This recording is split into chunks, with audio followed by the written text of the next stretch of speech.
dito muna tayo sa medyo ano, sa medyo kokonekta kay Senator Amy Marcos kasi nasasabi na si Amy Marcos daw, eh, madaming ano, madaming pogo daw. Yun ay sa post ni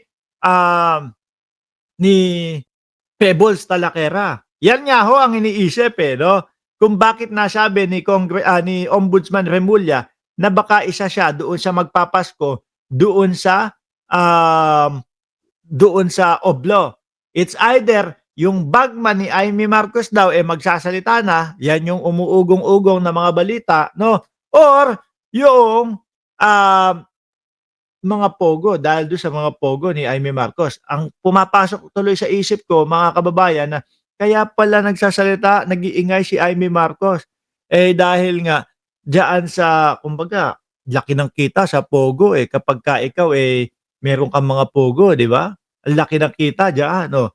Eh, hindi hindi pinakinggan ni Pangulong Bongbong Marcos na 'wag itigil yung pogo, baka gano'n. Kaya, o sige, since na yung kabuhayan ko, eh, sinalanta mo, eh, sasalantain na din kita. Si Baterna po mga kababayan, um, si Baterna yung nasabihan malakas daw kumain sa hearing, nagtatago na din 'to. Interpol red notice, Interpol red notice out versus Lucky South 99 Corporate Secretary Ronalyn Baterna according to the PAOK, mga bossing chief amo sir.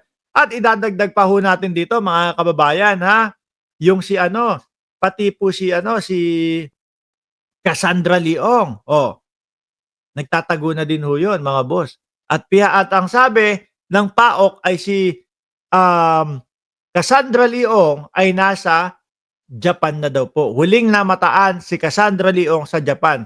Yung istorya naman ho niyan, ang sitwasyon niya naman ho diyan mga kababayan, kinulong si Cassandra Leong doon sa loob ng Congress. Ano po, hindi po dahil kay ano hindi po kay dating Congressman Dan Fernandez mga bossing. Ano lang yun, chismax lang ho yun kanila. Pero ano, ramdam mo yung kilig ng dalawa eh, no? Ramdam mo yung kilig ni Dan Fernandez eh. Anyway ho, kinulong nung 19th Congress. Dahil magpapalit, lilipat na po into 20th Congress, mga bossing, obligado po silang pakawalan. Nung pinakawalan na ho, mga bossing, saka po lumabas yung kaso ni Cassandra Leong. Eh kaya lang, wala na. Ayun na, mukhang nakatakas na. Pero, sabi ko nga ho sa inyo, di ba? Madami ho tayong nagiging utos sa Interpol, mga kababayan. Oo, eh pakihuli nga dito si Tebes nandyan sa kung saan man yun, lugar. O, hinuli si Tebes. Eh si Alice Guon nakawala ho sa aming bansa, no? Eh wanted po sa amin yan. Pakihuli, nandiyan sa Indonesia, hinuli ng International Police o Interpol.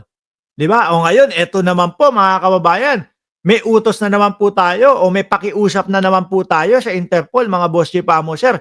Si Cassandra Leong malamang at eto pong si Baterna. Ngayon mga bossing, eto hindi ko kayo tinatakot, Bato de la Rosa. Yung tipo bang tayo lagi, yung nakikipag-usap tayo lagi yung humihiling sa Interpol na, "Uy, pakihuli naman kasi nakawala sa amin." Ngayon no, kapag ka ang Interpol naman ang humiling sa Pilipinas, mga bossing, 'di ba? Pag ang Interpol naman ang humiling sa Pilipinas, kasi po humiling ang ICC sa kanila, paki-serve naman ng warrant of arrest nitong si Bato de la Rosa. No, ngayon Interpol naman makikiusap sa amin. Oh, mga kapulisan, no, baka naman pwede PNP. Oh, Pambansang Kapulisan ng Pilipinas, baka naman po pwede makapakitulungan kami na arestuhin si Bato de la Rosa. Yan mga kababayan. Tingin nyo, ang pag sinabi ng Pilipinas, ay nako sorry, hindi pwede. No? Hindi pwede kasi si Bato de la Rosa ay Pilipino, ganito, etc., etc.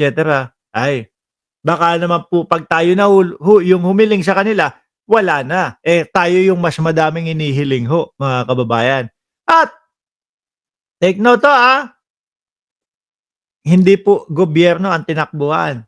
ICC, tatakbo sa Interpol, kagaya nung kay dating Pangulong Duterte, Interpol, tatakbo, konektado po kasi ang PNP 'no, sa Interpol. Sila, oh, sige, eh, wala tayong magagawa 'no, kordonan ang Senado. Oh, yari na si Bato de la Rosa mga bossing. Sana may bonus pa, isama si Bongo. Sabi ni Daisy, Almenario, hindi pa ho siguro. Na si Bongo ho, mga kababayan, sabi eh, January pa. Eh baka pag namataan na nandoon din sa lugar, baka nga pagka ano na, pagka yung meron ng mga kapulisan ho na kumukordon diyan sa Senado, baka si Bongo ho hindi na din pumasok. Baka hindi na din ho pumasok yan mga kababayan. 'Di ba? Putek na yan, sandali lang. Lugi napapansin ko 1 oras at 5 minuto, mag-a-6 na minuto na ako nagsasalita dito. Wala akong nakikitang mga DDS na napakalat-kalat diyan. Hinihintay ko yung mga comment ninyo mga DDS. Ano ba? Sabi ko doon sa Cereza Force family, walang sisipa, walang magtatanggal sa mga DDS. Oh. Tapos wala kayo diyan. Natatakot kayo magkomento. Ano? Urong ang mga itlog ninyo para kayo sidigong. Nasaan kayo? Nasaan kayo? Nasaan na yung ano, papiso-piso comment ninyo? Anak ng tinapayan. Inaabangan ko, kanina ko pa ho inaabangan yung mga papiso-piso comment ng mga DDS. Wala, hindi nagpaparamdam, hindi nagpapakita, walang anak ng tinapa. Tapos aangal, ang mahal ng bigas. Eh ayan na nga, pre-comment na nga, 'di ba? Ma'am Marigold Pantalyon, pre-comment na nga, eh sampuin nyo yung comment agad, 'di ba? Paiba-iba lang, wag lang yung pare-parehas, tinatanggal namin yung pare-parehas, paiba-iba, oh. 'Di ba? 10 piso na agad. 1 minuto, o 10 ulit na comment, o 20, pasok sa 20 pesos na bigas. Ulitin ko oh, ayan. Interpol, red notice out versus Lucky South 99 Corporate Secretary Ronalyn Baterna. Aray ko. The International Criminal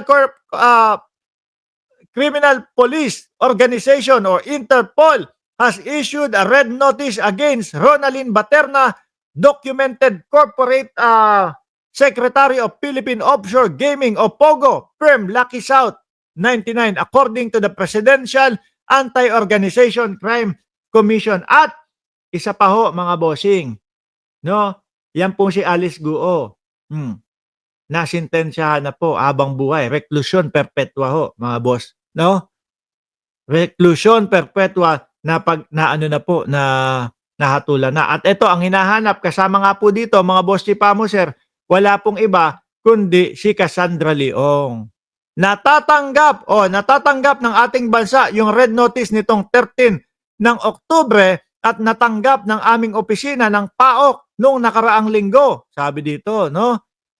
Casio said PAOK will coordinate with the Department of Justice and National Bureau of Investigation o NBI so that concerned Philippines government agency can work with their foreign counterpart regarding Baterna. Di kalaunan din ho mga kababayan, itong mga ito sila Baterna, si Cassandra Leong, makukuha, maaaresto na din ho yan mga yan mga boss. Wala, mahihirapan po yan magtago, lalo na po Interpol. Tingnan mo nga, pati doon si Tebes, di ba? O yung pinagtaguan niya, sabi, di umano, corrupt na bansa at nasusuhulan. Wala, hindi din ho iniuwi din ho ng Pilipinas. Kaya tapos din yung maliligayang araw ni Topacio doon no? Kasi pag mamalaki ni Topacio doon kay Tebes wala, ito, hinayaan na. Kumbaga, dito natitira si Tebes. Yung pala, iuuwi din ho ng Pilipinas, mga bossing.